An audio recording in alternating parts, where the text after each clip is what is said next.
The following episode contains mature themes and strong language. Listener discretion is advised.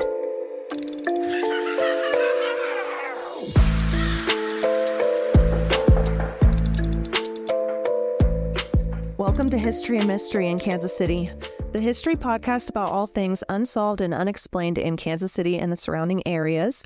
I am Laura. And I'm Talia. Today we're talking about the Missouri State Pen, which is in Jefferson City. Jefferson City. Fun fact about Jefferson City. I learned this yesterday. It's the state capital. I thought it was St. Louis. I was like, that would make sense. It's some big cities. I'm like, yeah, or, and I keep forgetting that because we live in KC, that like we're on the border. So my brain is thinking Topeka is the capital, but I have to remember I'm in the Missouri side, right, not the Kansas side. So it is Jefferson City. Yes. And I was very surprised. Very surprised. But yes. It's a very small town. With a very, very deep history. Yes. I want to say there's like 55,000 population. Sounds about right. Something like that. It's smaller than my hometown. It's a cute little place. We'll have to visit it sometime. And just before we get started, I have to recommend my favorite restaurant there because that's the only reason I go to Jeff City anymore. It's called Patty Malone's, and it is an Irish pub, and they have the best burgers in the entire U.S., in my opinion.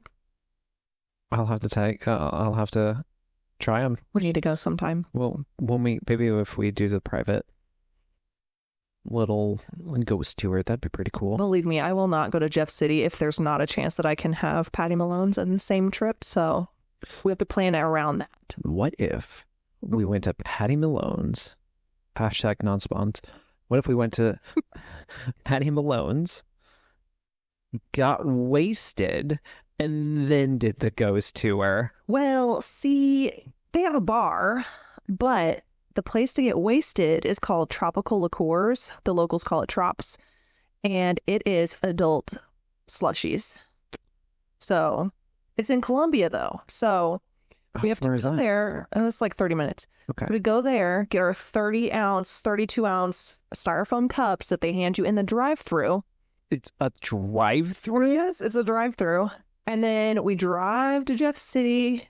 Well, we sip a little bit, Here and it's there. an unmarked cup. It's like a gas station cup. It's great. How is that legal? They hand it to you and they say, now don't drink and drive. I guess that's their disclosure. Yeah. Yeah, as long as they tell you not to drink and drive, they can't get in trouble. Yeah. So do that, then go to the ghost tour, and then the next day go to Patty's and then leave. Because after Patty's, I won't want to do anything because I'll be so full and miserable. Miserable or miserably happy? Miserably happy. But like nap time. Wait, are you saying you're going to be miserably happy in the state of Missouri? Yes. You're in the state of misery. We lived there for like a year, and that was like the one saving grace. In the prison. I've been there 4 times now. The prison is a saving grace. It is. Oh. One thing you can do. I mean, there's not a lot there. It's a real sleepy town. So after like 8 p.m., the lights all start flashing. Nobody's driving around. There's how is that the state capital? Well, we'll go into that in the history a little bit. Oh, I mean, hey, this is the history and mystery. Woo. Yeah. Speaking of history, for this penitentiary, it's quite crazy. I'm gonna be straightforward and honest. I am rolling with the penitentiary's website here for all of this. This is the extent of my research capabilities. I was like, all right, here we go. So number one, it is still owned by the state of Missouri, which would be weird if it was privately owned. It would, yeah. Well, I guess it wouldn't be because a lot of prisons are privately owned. Yeah. Or privately ran, at least. That's weird. So MSP, or the Missouri State Penitentiary, it opened its doors for the public in 1836. for a special kind of public. The criminals. Yeah. Criminals. And it was along the banks of the Missouri River, Mm-hmm. which would make sense for obvious 1836 to get power, probably. Right? You would want to...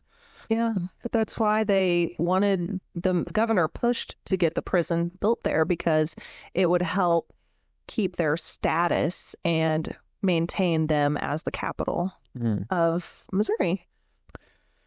And it's still the capital to this day. Yes. So good job, whoever did that. Well, he should have. Oh, it was Governor John Miller. I did write it down. John Miller. Good job. He succeeded in keeping Jefferson City the capital of Missouri when there are better places like St. Louis that...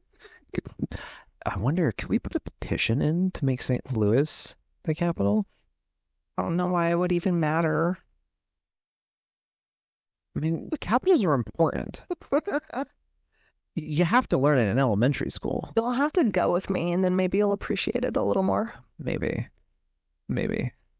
I mean, Topeka is the state capital of Kansas, and that's a teeny tiny little city. So, who knows why they make some of these capitals the way they do? Oh, yeah. So the prison housed, it was operating within the confines of a prison, as a prison, for 168 years. Mm-hmm. And it was decommissioned in 2004. It is now a museum. It is now supposedly haunted. Mm-hmm. And I do suppose that supposedly would be up to the person that goes and whether or not they are a skeptic or a believer. I personally am a believer. I think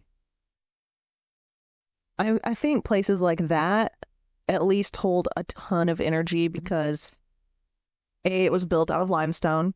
Limestone holds energy, so there's at least residual hauntings there. It's right by the river, feeding it energy. Mm-hmm. And then additionally, you have all of the emotions that were experienced there. So much trauma, so much guilt, so much sadness, pain, and possibly, I shouldn't say possibly, spoiler alert, there was a riot and there was murder. There was a lot of deaths there. Yeah. And not just at the riot, there was death right all the time. Before and after. Many people there. So many deaths. So it was operational for 168 years, and it was named the bloodiest 47 acres in America. Mm-hmm. That was after the riot. And that was quoted by Time magazine. Mm-hmm. So no.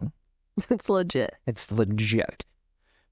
And of course, it's like, as we said, it was home to executions, escapes, the riot of 1954, as well as some notable women inmates that we'll talk about. Anything you would like to add on to this? As you have been there. You've actually been there. You actually went there recently. Yes. 4th of July weekend. I went. Yeah. And it was actually operated until 2004 when they closed the doors, which seems like so current to me. Like, that seems so recent. Yeah. It's insane to think that 20 years ago, it was still operational. But it's so worn down and such a dump. I mean, Well, I mean, it was probably kind of that way after the riot. They just said, why would we? You guys can live in this lump, so you're fine. They did not care about the prisoners at all. When the prison first opened, they needed a method on how to control the inmates. And so they got the idea from New York, how they handled their prisoners. And they used the Auburn method, which is where they make them totally submissive to the guards and everything. Their doors were only like 5 feet tall. And so the prisoners would have to crouch down to come out of their cells. Yeah. And then they would walk in a line facing down, not looking at anything except the person in front of them. And they weren't allowed to speak. It was complete silence. They didn't have any comforts, really. All their freedoms were taken. Yeah. So they were used for forced labor. and they ended up becoming like the biggest shoe producer in, I want to say, the United States. It's interesting. It was like shoes. Yeah, there ended up being 6 factories at the prison. They had a license plate factory, shoe factory. They had quarried their own stones to build the prison buildings. So like a chamber. Wait, they built parts of the prison? Yes. That is what you call dedication to the skit. Oh. They built the gas chamber, and then some of them who participated in building the gas chamber were killed by the gas chamber. In the gas chamber. That's so messed up. Yeah. No wonder where they got some of this stuff for the 1940s in certain countries. Mm-hmm. Prisoners were employed during the 1830s making the bricks. The initial prison population consisted of 1 guard, 1 warden, 15 prisoners, and a foreman for the brick-making operation. 11 of the 15 prisoners were from St. Louis, and all were incarcerated for larceny, except one who was in prison for stabbing a man during a drunken brawl. Larceny. So, like theft. To think that would be your punishment. Yeah. For petty theft. The very first inmate that came, the first male inmate, he was in there for stealing a watch. Brother was just trying to keep track of time. Yeah. How expensive could the watch have been? The punishment does not fit the crime. I was reading one guy who was in here and he stole like $3 during the Depression. I mean, he might have done other stuff too, I don't know, but it's crazy. The prison held 4,900 inmates at its peak, and I read somewhere else that it was 5,200 inmates, meaning some cells held 8 to 10 people at a time. And these cells are so small. Yeah, they were tiny based off of what I saw in the photos that you sent from when you went. Yeah. Man. 6 feet by 8 feet, maybe. That's barely enough room to squat. Yeah. And when they first opened, they didn't even have toilets. It was just like piss and shit in a bucket. Good luck. And then 8 to 10 people. Ugh. This is insane. Like, I was very excited when you said, hey, let's do this episode, because I was also feeding off the high and the energy of when you went. Mm-hmm. And I was like, that would be fantastic. I saw one of those short doors. They have remodeled some things, and so all the doors are taller now because they did away with the Auburn method, but they still left one to show how short it is. I wonder if they left that during the time. Well, obviously they left it during the time that it was operational. I wonder if the guards were like, "That could have been you. That right there. You could have had to do with that, but we decided to give you leniency." Yeah, or maybe that was like a special holding cell, like for the people acting up or something. I don't know. Or who they wanted just to torture. Yeah. Also, with the Auburn system, corporal punishment was a big thing. So they had a cat of 9 tails. They would take people down to the dungeon and whip them. They said the max amount was 99 lashes, but they said the average was 7 to 12. They weren't allowed to give more than 99. 7 to 12. That's painful. Yeah. 99. If someone got 99, that's a death sentence. That's insane. Especially back in the day when it's not sanitary at all. No. I mean, so many people probably died from that. I mean, God, like,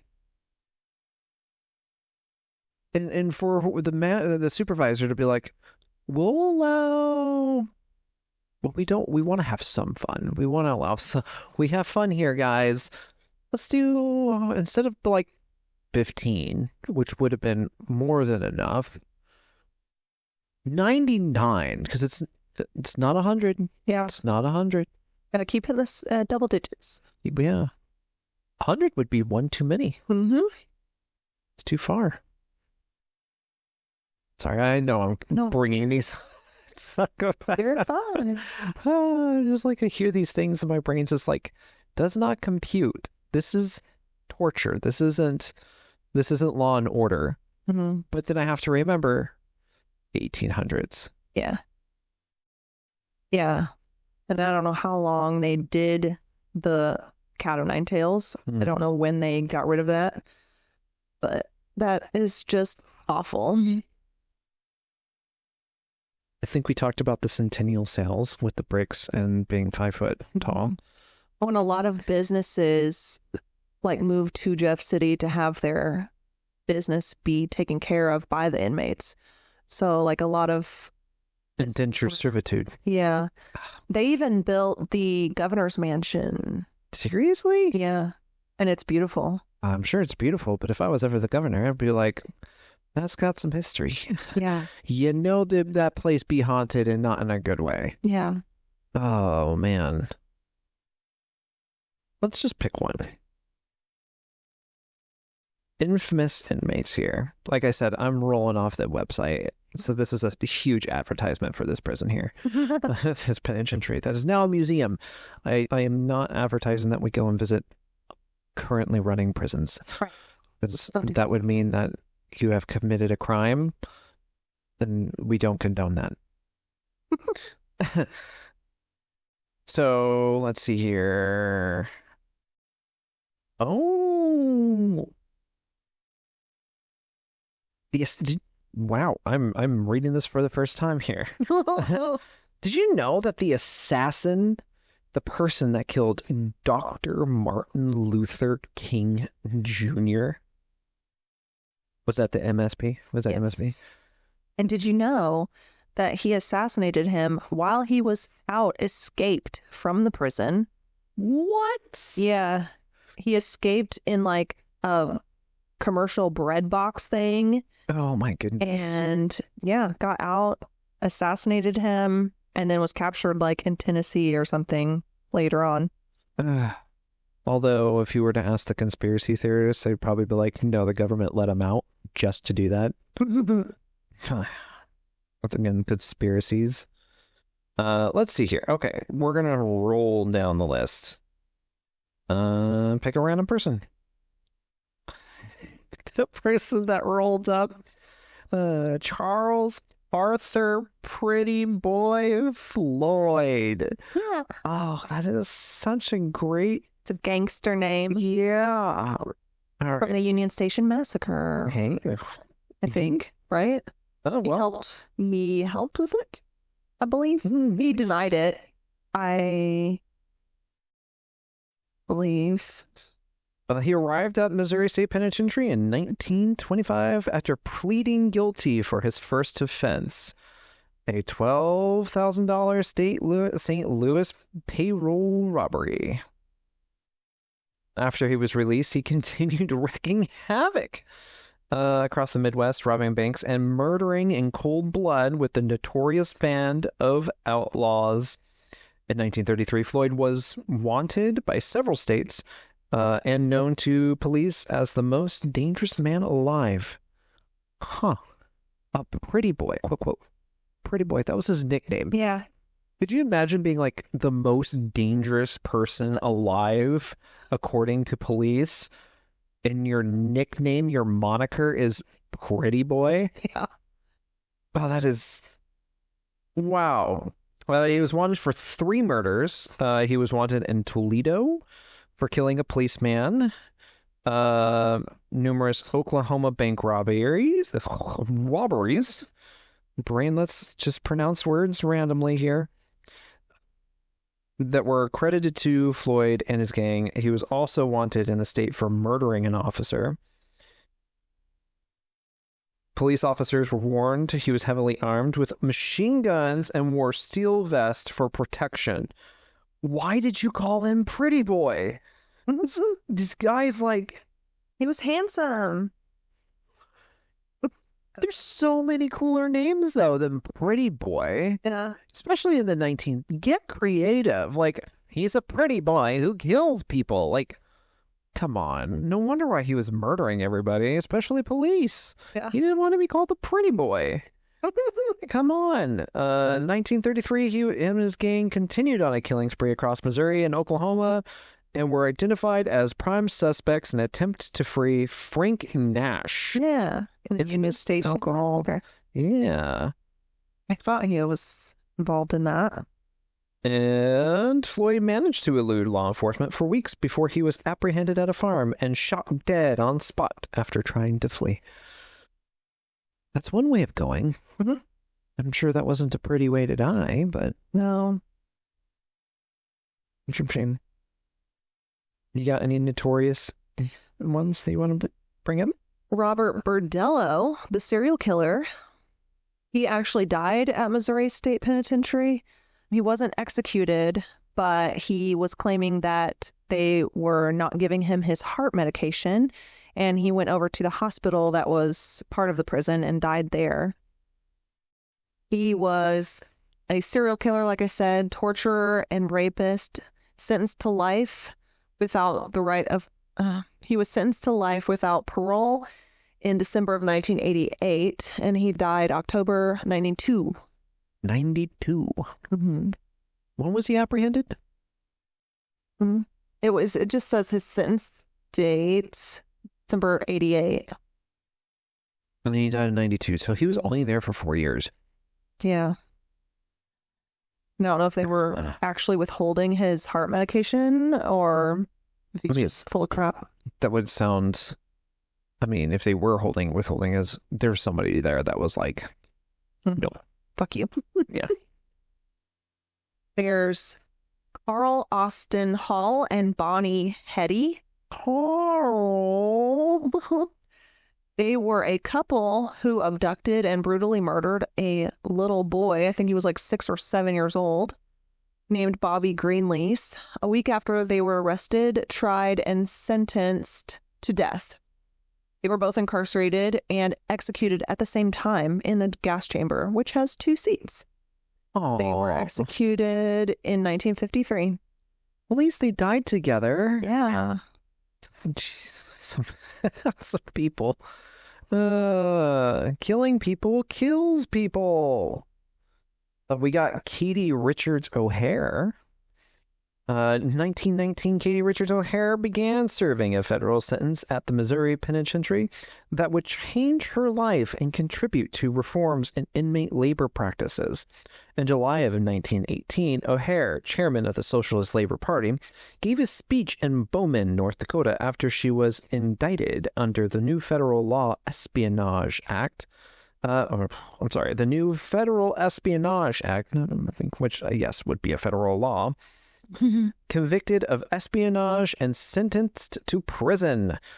While incarcerated, O'Hare was forced to work 50 hours a week in a clothing factory and prohibited from communicating with her husband and 4 children. In 1920, President Woodrow Wilson commuted to O'Hare's sentence and she was released.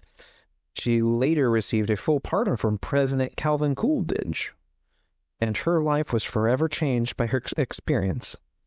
She abandoned socialist agitation and pursued prison reform efforts. Is that too far of a difference, though? Yeah.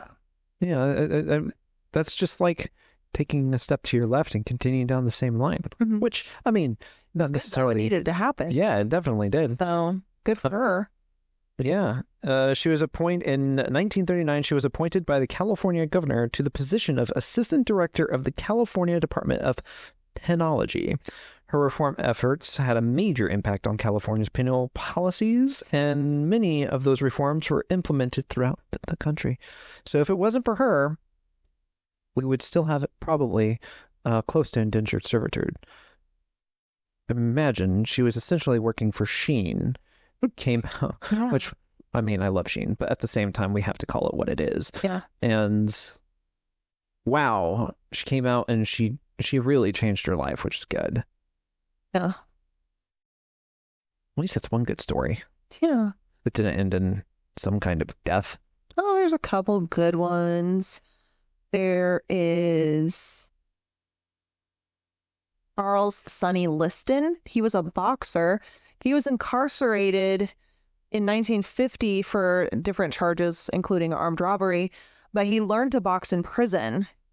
So he wasn't a boxer when he went in, but he learned there, and he ended up being paroled in 1953. He became the world heavyweight champion in 1962, only losing 2 years later to Cassius Clay, who was Muhammad Ali. Oh. And he died under strange circumstances in 1970. I'm blaming the mob. Could be. Every time in Missouri history that there's a strange death, I'll blame the mob. I've got Emma Goldman. She's a lot like O'Hare. Yeah. She was incarcerated as another international activist shared the women's quarters with her. So she shared quarters with O'Hare. Goldman was serving one of several imprisonment charges, ranging from inciting a riot to advocating the use of birth control to opposition hold up. This is interesting. I didn't even know this was a thing. From inciting a riot to advocating the use of birth control to opposition to World War I. At the time, the government called Goldman the ablest and most dangerous anarchist in the country, and she was pursued through much of her life by two of the most notorious law enforcement officials in American history, Anthony Comstock and J. Edgar Hoover. She is credited with having a tremendous influence on the founders of Planned Parenthood and the American Civil Liberties Union. Not surprisingly, while in prison, Goldman was known as an agitator, stirring rebellion amongst the women prisoners. Prison administrators were glad to see her leave when in 1919, after serving nearly 2 years, she was arraigned before a U.S. commissioner. When she testified that she did not have the money to pay her $10,000 fine, she was told that she was free to go anyway. The two famous activists, Goldman and O'Hare, left their mark on penitentiary, and their impact would continue to be felt, obviously, until this day. Yeah. Can you imagine? World War I is going on, and people are fighting all over the world. And the police, instead of being like, hey, maybe this person has a point, World War is bad, goes, you're an anarchist. How dare you try to form birth control? Yeah. I did not You're a know. woman. You need to just keep popping them out. Right? And I did not know that that was a thing that people were using as a form of protest of World War I.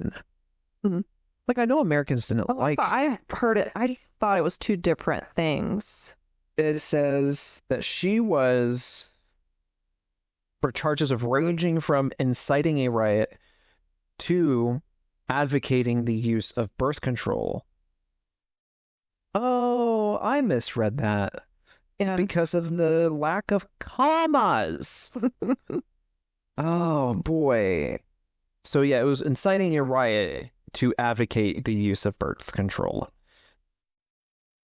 And the other one would be opposition of World War I, which is still a weird crime. Yeah. You can't have your own opinion. How dare you? Well, she was a woman. Oppose war. She can't think on her own. Yeah, I guess this is what, in the 40s? No, I'm sorry, 1914? 1919? 17 to 19 when she was incarcerated. So that was even before women's suffrage. Yeah. So yeah. Exactly. How dare you have a thought or an opinion on something? Stay out of politics. Yeah. But she got out of jail for free. Yeah. She literally had the... They were sick of her. Yeah, she was like, you're annoying. Get out of here. Just go. Go before you actually piss off people. Like, we don't want an actual riot here at the... Don't do it's this. 1919, so the plague is hitting too, so they might be letting a bunch of people out for that too. Yeah. Or because they're probably overpopulated already at that point, and Yeah. Who knows? Plus, if my also thinking on that is if it's near women's suffrage, there was a lot of things going on at that time anyway. I don't know if it was here necessarily or in Jeffco, or Jefferson City. Yeah. Then there's Charles Ray Hatcher, who was a serial killer who murdered 16 victims. Within a 12-year span, he committed suicide in the penitentiary by hanging himself in 1984. Good riddance. He was awful. Terrible person. Mm-hmm. I got one for you. Tell me if you recognize this name. James Earl Ray. Didn't we talk about him? A little bit, but Oh. I was going to go in a little more detail about him because he is a prominent historical figure that was there, I suppose. James Earl Ray, born and raised in Ewing, Missouri. Where? Ewing. Ewing? Ewing? Ewing?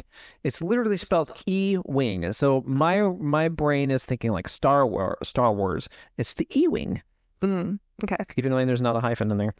A small poverty-stricken farming community. Why is my brain wanting to do the announcer voice? The Ray family fell into a low end of Ewing lower class and was known as the town's white trash.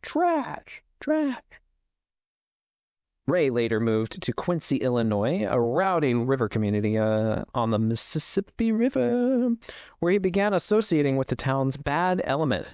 This guy.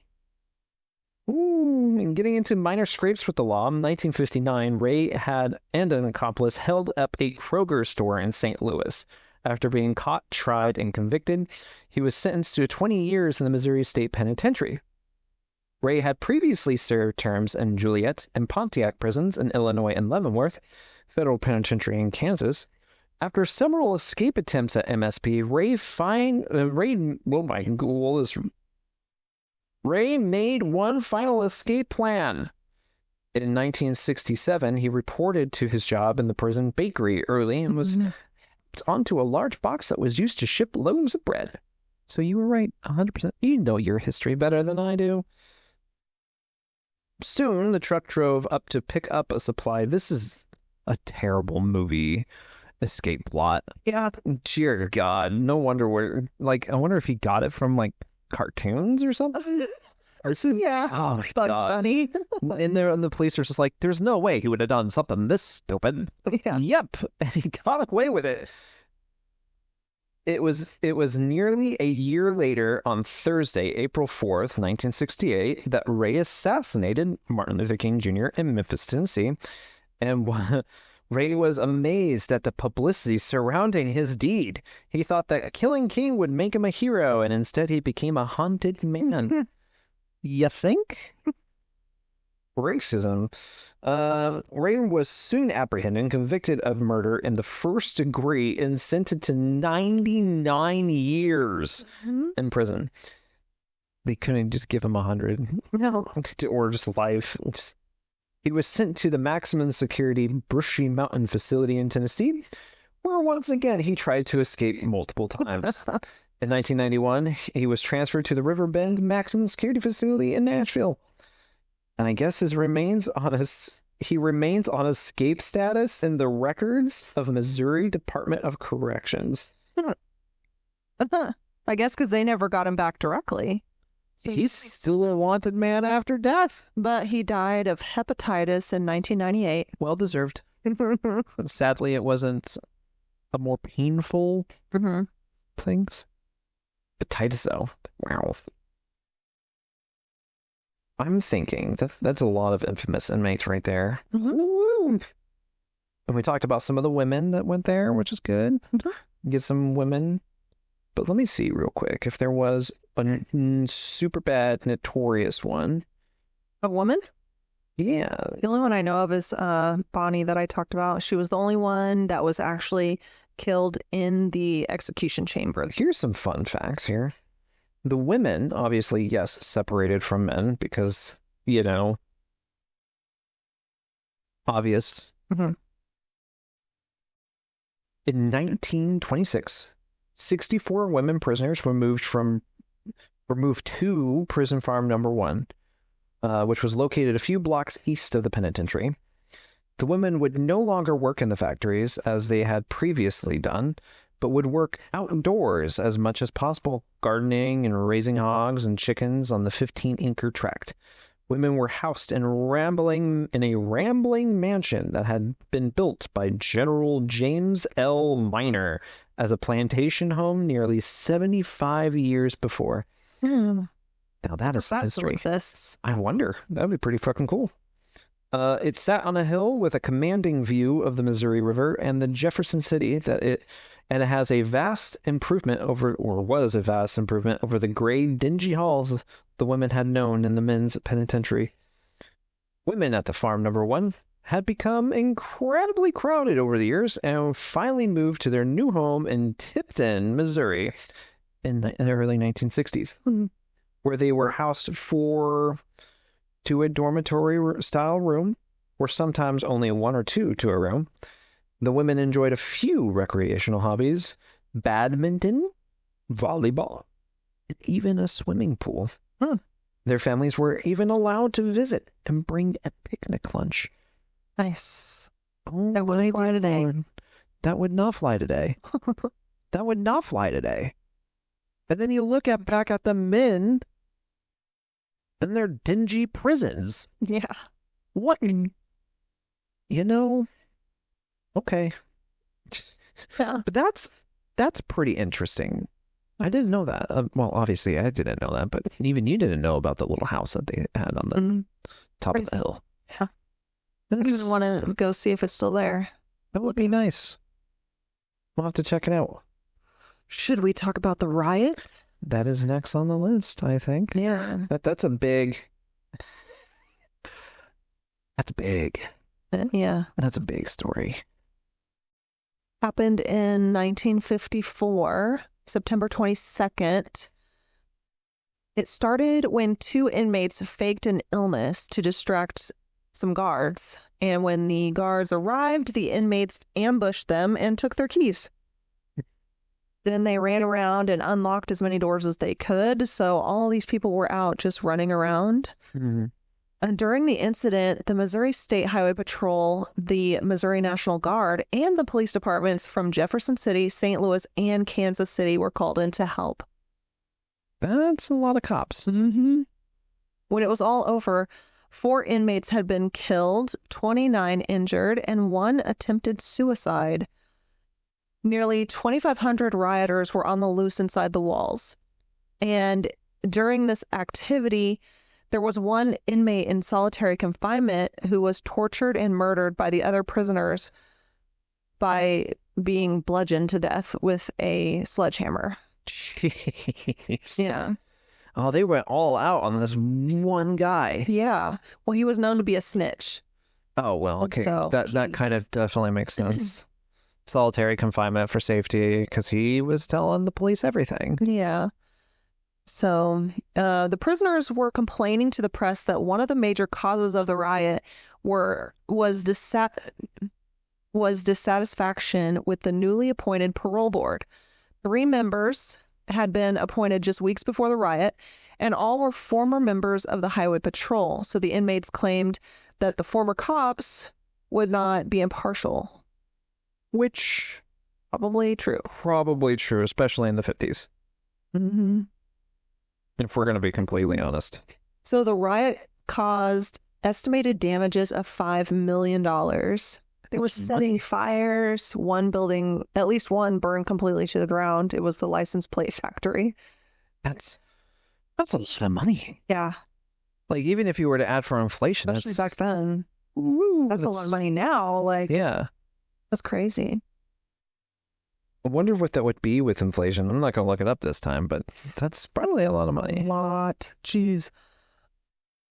From 1938 to 1965, 39 prisoners were executed in the penitentiary's gas chamber. And the gas chamber was built in 1937 by the inmates, like I said earlier. Okay, here we go.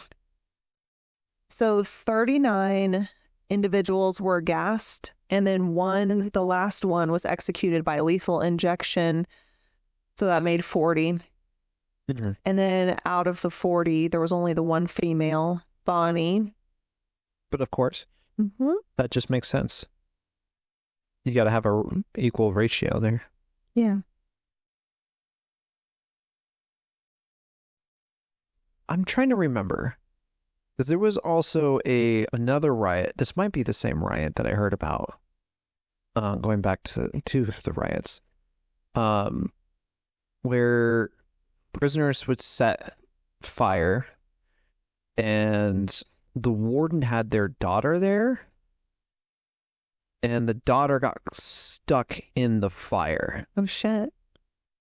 And the warden was pissed off. I don't know if this is the same one. I didn't read anything about that during my research, but it could be. I suppose, as I wobble my microphone here, I suppose I can look that up real quick. So I'll go over just the buildings and kind of try to give a layout. It's kind of hard to paint that picture over a microphone, but so the A Hall is Unit 4. It's the oldest unit. It was built in 1868. It's the oldest unit that's still standing, I should say. It was built to house post-Civil War criminals.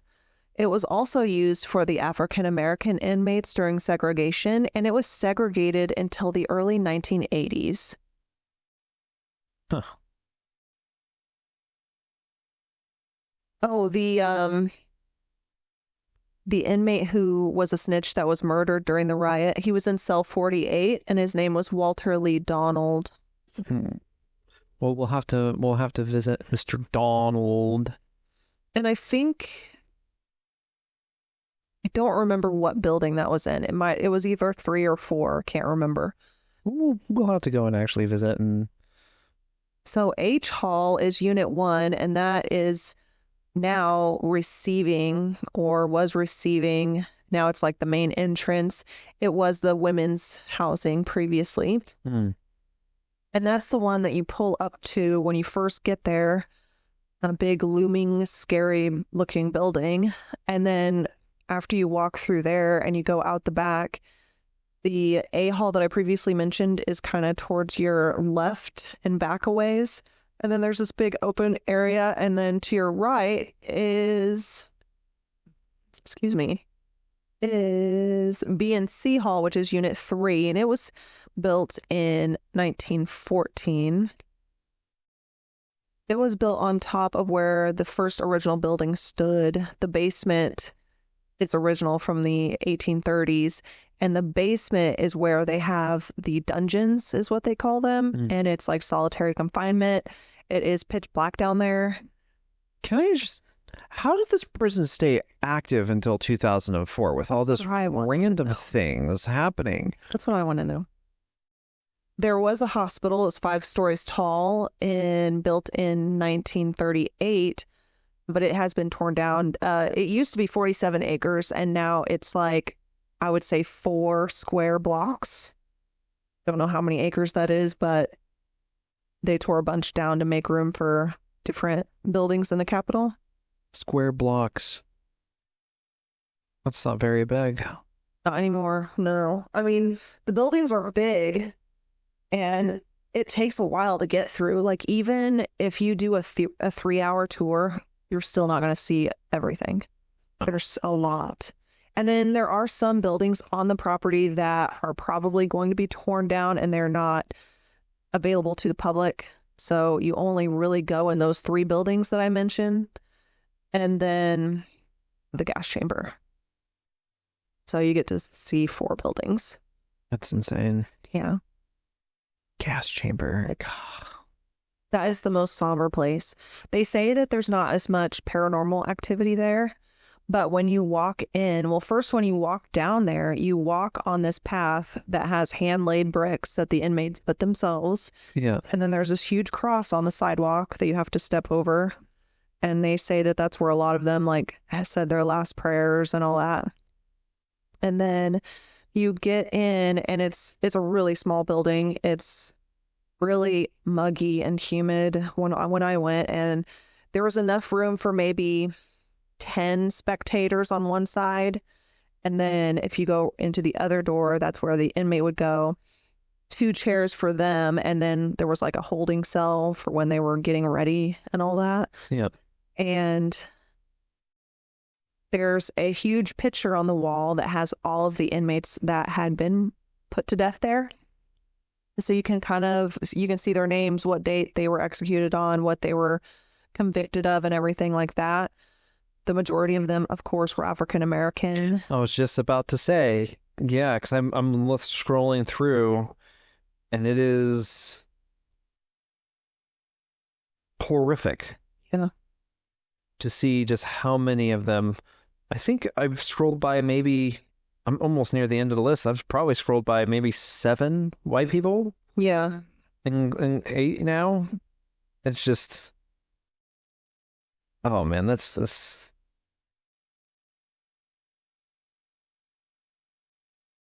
So with how long the building was in operation, it makes you wonder how many of the people were innocent because of the time that they were there. And the last execution happened in 1989, so pretty much pre-DNA for all of them in their cases. Mm-hmm. So it's really somber. Well, here's the thing. I'm noticing, because I'm also looking at the execution dates here. So yes, the last execution was January 6, 1989. But the one before that, the last one before that, was February 22nd, 1965. Yeah. I don't know why there was such a huge gap. 24 years. Yeah. That they were like, maybe this is not. But then they decided, one last one. If you can hear that, that's my dog. She wants her dinner. It's not even time for your dinner yet. It's not time. Well, it's close to it. She gets confused when time change happens. So by 4 o'clock, she's already grumpies. But we're going to have to definitely do a part 2. I think we should. To like really. I'm almost done with. You want to just do a long one? Yeah. And then if we go, we can do another one. Yes. Because I do want to go. And I think if we do the ghost hunting, I think I will probably spend the money on that. Yeah. They have a VR headset that you sent me. Yes. Oh, that looks, it's only $60. That's not a bad price. And it comes with a year subscription. I will post a link to a YouTube video that I watched of this couple who investigated there. And they had that. And that's how I found it. And there's an inmate called John B. Firebug Johnson who started a lot of fires, and that's why he was in prison. But he was in the dungeon or solitary confinement for 17 years. Ooh. And there's a picture of him on the wall. And people that stay down there that long, they usually have eye problems or even go blind completely. I couldn't find anywhere where it said that he went blind or anything, but during this YouTube video that I was watching, it's called Amy's Crypt, if you want to look it up, and I'll post it. The guy was wearing the VR goggles, and a picture of a guy that looked like that dude came up on his VR headset, and then his eyes were funky looking. Like, one was a different color. It was like blue and brown. I don't know if that guy really did have different colored eyes, but it was something about his eyes that were like the main focus of the thing. And they didn't know who it was. He didn't know who he was talking to or what's going on. And then after they get done with their session, they go out into the hallway and there's this picture of this dude. And he's like, he looked just like that.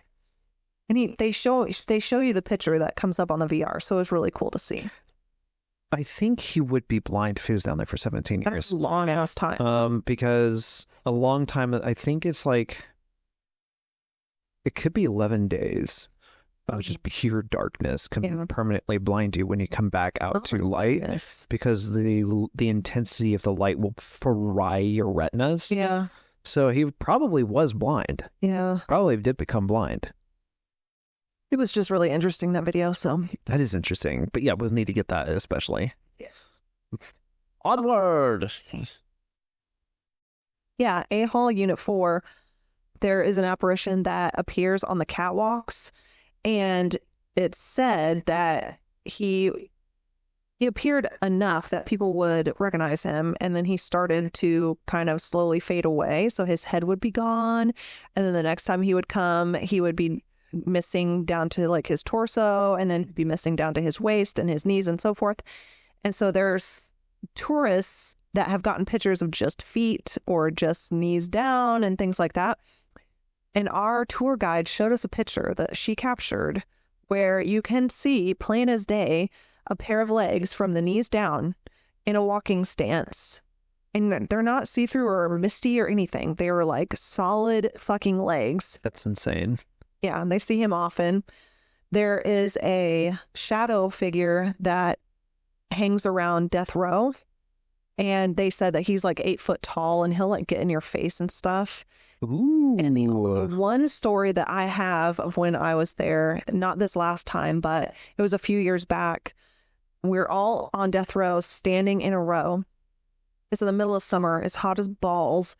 And we're all standing so that the hallway is pretty much clear because the tour guide said, we have crawlers that go through here all the time. So stay against the wall so that if something comes through, you can see it, hopefully. Right. So we're all standing there in a row, and back behind me, several people, like I start hearing, oh my God, oh, that's cold. Oh, what the fuck? Do you feel that? Stuff like that.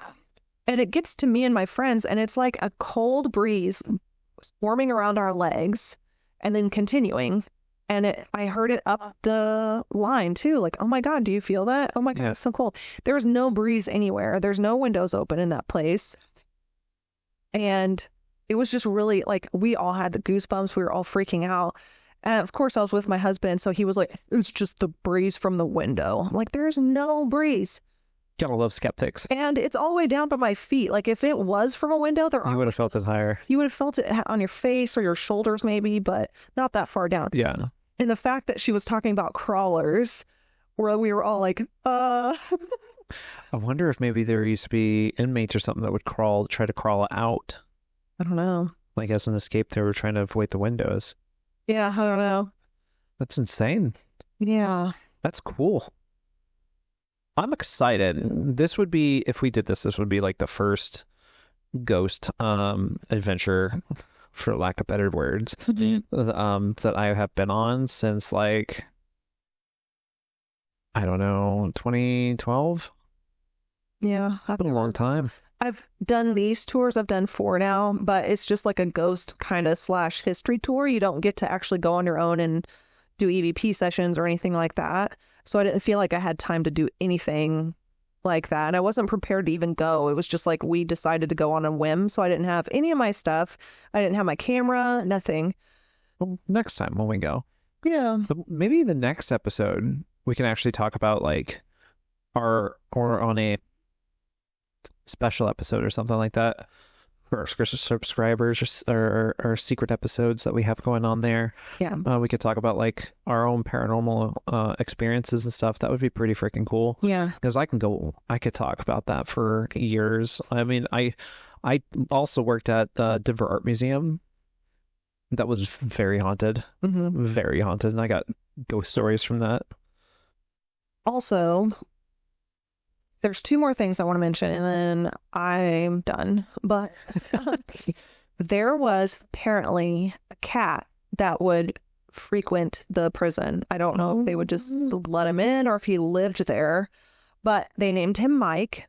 They made him a little tiny saddle because there were saddle makers in the prison. So cute. And they would transfer like cigarettes and stuff to each other with the saddle. That's so smart. And apparently he was really important to them. And there was a memorial for him on one of the fences with like flowers and a little cross that said Mike on it. It was freaking adorable. I don't think it's still there anymore. But another thing that happened with that VR thing on that YouTube video, they saw a cat on the VR. That's so cool. They didn't know the relation. And in real life, it was a 3-legged cat. It's just so unique. That's so cool. And also, the last thing I want to say is in 1985, while they're installing a fence for the prisoners on death row, the contractors dug into the dirt and they hit something hard. Okay. They continued to excavate, and they uncovered a forgotten slice of penitentiary history, and it was a row of cells dating back to the 1840s. Oh, okay. My brain was starting to like, did they hit the graveyard? Yeah. Did they hit a graveyard? I know. And it was thought that it was underneath a building that had been torn down. So it was like their basement area. Yeah. But yeah, they uncovered them. They're super old, and they found this in 1985, but they just opened them up recently for tours. So that is on one of the 3-hour and longer ghost hunts. That is exciting. We'll have to definitely do that. I go see that because I've not seen that. The prices are not terrible for that. No. And you were showing me earlier, it was like $100 Yeah. for an 8-hour overnight. And that's for a intense. private investigation or public. Yeah. The way it's $100, which is kind of crazy to me that they're the same price. I thought it'd be way more to do a private. You would think. You can just do a 3-hour ghost hunt, which is what I did, for $45, or a 2-hour for $35. And the 5-hour was what, 75? 5 hour, yes, 5 hours, $75. Memory, yeah. And you can do just a student ghost tour if you can show your actual student ID and all that good stuff. It's for younger students, so I'm guessing that means not college, but that's only $10. That's a good way to get the youth into not only the history of the area, but also into paranormal, which I personally think we need more people into paranormal things. So this is a lot of cool stuff. Even if you're a skeptic, Yeah. there's a lot of fun Go things. for it. There's a lot of cool things, and being into paranormal stuff, that in order to do your job right, you have to learn the history. Yeah.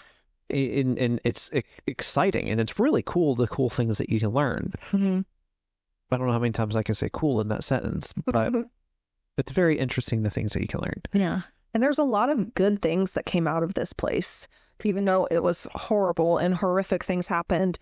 But like we've talked about earlier, reform came out of this place, and people that were inside that made changes after they got out, that, they pushed to have laws changed and made and created because of it. And so, I mean, even think about this, like if the prison had done their job, if the people had done their jobs better, Martin Luther King would probably still be around, yeah. possibly. I mean, unless you want to believe controversies and stuff like that. But anyway, that's the history. Yeah. Now here comes the mystery. Is it really haunted? Yeah. Ooh, that's a mystery. I think it's haunted. I don't know if it's anything but residual, but I think it is. We'll have to go and test it. Yeah. And then we'll come back with the mystery of it all. Just because, like, I wasn't super convinced, even with the stuff that I felt, that could be mass hysteria or whatever. But that picture that she showed us on 4th of July weekend, I was like, holy shit, that is really convincing. I'm thinking, I saw that gas chamber before. Mm-hmm. Ghost Adventures. They did an episode on it. Yeah. And it was really, really powerful episode. Yeah. And they got a lot of really cool stuff. And I think they even showed, maybe not necessarily that image, but another image that was like it. Mm-hmm. And it was like, that's irrefutable. Like, it has to be, especially during that time period, evidence like that, it's going to be hard to fabricate. Yeah, exactly. It's insane. Yeah. The science. The tourists that she was telling us would see that guy from the knees down or whatever. She said you could just see him plain as day. You don't even have to take a picture of him. Mm-hmm. You can see him. He just shows himself to you. It's crazy. But yeah, I mean, with all the stuff that happened there, I have no doubt that it's haunted, especially with all the limestone and, like you said, the river and all that energy. And yeah. And I wonder what it would be like to do an investigation there, with our backgrounds, and us bringing our backgrounds into that, and how will they react to those backgrounds? Yeah. And how are we going to communicate? Like, how are we going to establish our communication. Like, what kind of attitude are we going to bring to it? Yeah. It's all incredibly interesting things, and I look forward to actually doing that. That is something I actually really want to do, is do something with you on the podcast, for the podcast, in this line. Yeah. That'd be fun. That's all I have. That's all I have. Hey, look at that. For now, until the next episode. Yeah. So check us out on Facebook. The Facebook group is History and Mystery cpod, and YouTube is History and Mystery in Kansas City, and then Patreon is History and Mystery kcpod. We should really write this down. I will post all the links somewhere. All of our socials will be posted below. We'll post everything. So if you find this recording somehow, you'll find our other stuff. You're already in the right place. Just keep listening. We'll keep it on. Yeah. So if you want to subscribe to the Patreon, it's $2 a month, and you get access to bonus content. All these extra episodes are secret episodes. Bonus sods. Yeah. My first appearance. Yes. And we are trying to get the money to get better equipment, because we know our sound is awful. Online mixers are just terrible. So thank you for your donations and your support, and hopefully we'll make this better in the future. Hopefully. So in the meantime, stay aware, alert, and alive. Bye. Bye.